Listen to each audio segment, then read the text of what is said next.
नमस्कार दोस्तों, मैं मनीष त्रिपाठी स्वागत करता हूं अपने चैनल नाइलेट गुरुजी पर।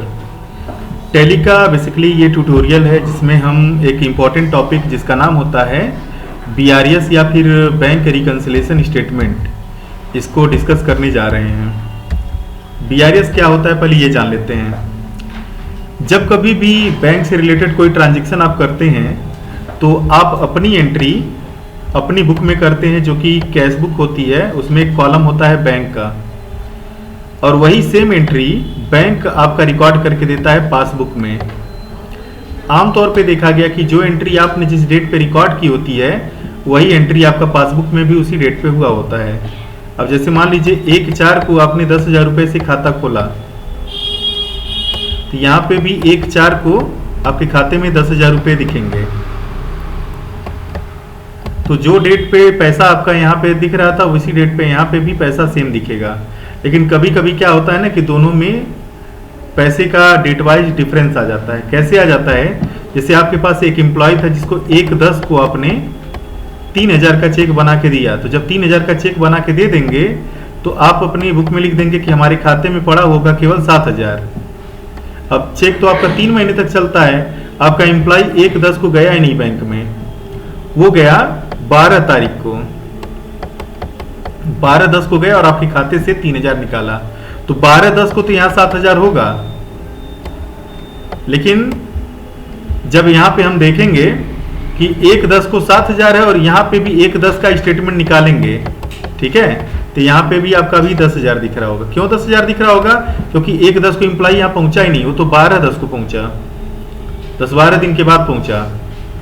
तो अब अचानक आपको थोड़ा सा भ्रम होगा कि 1/10 को मैंने 7,000 की एंट्री यहाँ दिखा रही है, यहाँ 1/10 को 10,000 की एंट्री दिखा रही है, 3,000 का डिफरेंस क्यों आ रहा है? तो एक डिफरेंस यहाँ से हो गया। अब होगा क्या कि जब बीआरएस आप तैयार करने जाएंगे ना, तो जो एंट्री यहाँ पे 1/10 को हुई है उसको 12/10 से मैच कराएंगे, और यही मैचिंग करा के स्टेटमेंट क्लियर करना कहलाता है आपका बीआरएस बनाना, बैंक रिकन्सिलिएशन स्टेटमेंट, बैंक की समस्या का समाधान करना। ठीक है, मान लीजिए अब चलो 7,000 आपका यहाँ पे क्लियर हो गया। अब उसके बाद 15/10 को आप यहाँ देख रहे हैं तो 7,500 रुपया दिखा रहा है, नहीं, यहाँ 7,000 दिखा रहा है। अब बैंक में 15/10 को देख रहे हैं तो यहाँ पे 7,500 दिखा रहा है। अब ऐसा क्यों हुआ?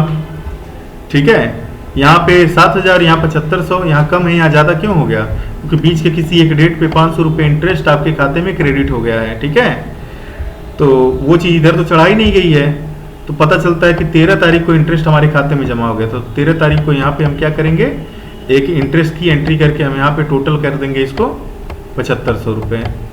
ठीक है, तो जो एंट्री आपका बैंक बुक में किसी एक डेट पे हुआ है, अब पासबुक में किसी और डेट पे हुआ, तो दोनों को डेट वाइज मैच करा के डिफरेंसेस को जीरो करना। डिफरेंसेस को क्या करना? दोनों के जीरो करना, यही होता है आपका बीआरएस। अब इसको टैली में कैसे कर सकते हैं? तो उसके लिए सबसे पहले हमें कंपनी बनानी पड़ेगी।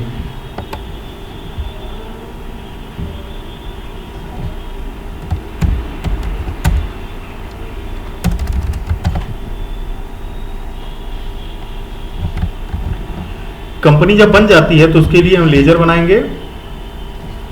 लेजर पहला मान लीजिए बना लेते हैं हम कैपिटल अकाउंट, अंडर कैपिटल दे देते हैं, एसबीआई अंडर बैंक अकाउंट दे देते हैं, सैलरी इनडायरेक्ट एक्सपेंस में डाल देते हैं, रेंट अकाउंट इनडायरेक्ट एक्सपेंस में डाल देते हैं,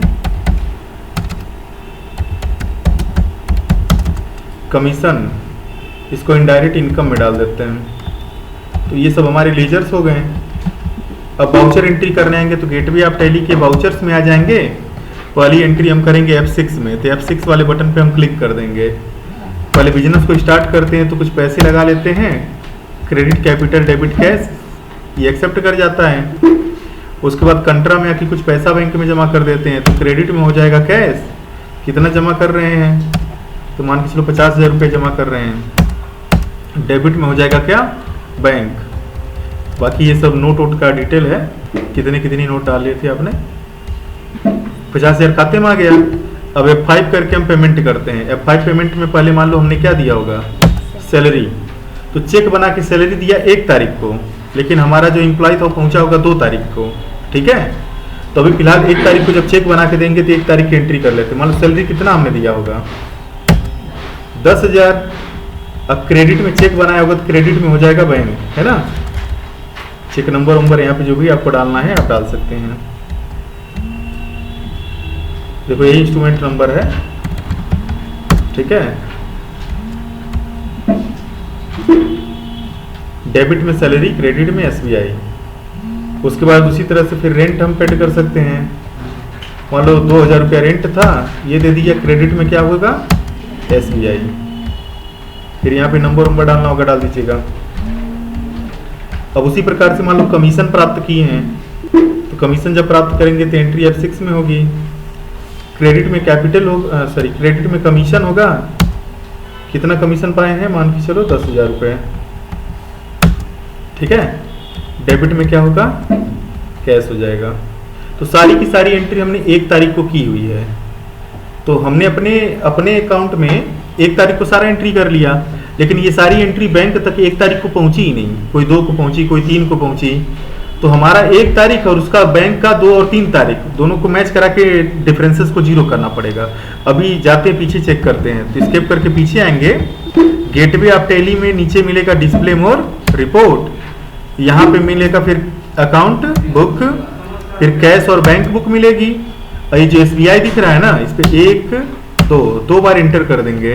2 बार इंटर करने के साथ साथ रिकंसिलाइज करने के लिए हमें यहाँ पे अल्ट के साथ R दबाना होगा, तो रिकंसाइल आएगा।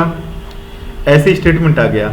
अभी पहला कंट्रा वाला है, तो कंट्रा वाला 1 तारीख का एंट्री था, 1 ही तारीख को मान लो मान के चलते हैं, ठीक है। अभी भी यहाँ पे डिफरेंस कितना है कि हमारा जो कंपनी का बुक है उसमें 38,000 दिखा रहा है और पासबुक में कितना दिखा रहा है, 50,000। तो भी डिफरेंसेस काफी हैं। सैलरी मान लो हमने दिया था 1/4 को, लेकिन एक चीज, एक एंट्री थोड़ी सी हमारी शायद गड़बड़ हो गई है। हाँ रुक जाओ, वही चीज। डे बुक में हम वापस आ जाएंगे और यहाँ पे ये जो कमीशन लिया गया है ना, नीचे शायद कैश हो, यहाँ कैश ना होके SBI रखना है, ठीक है।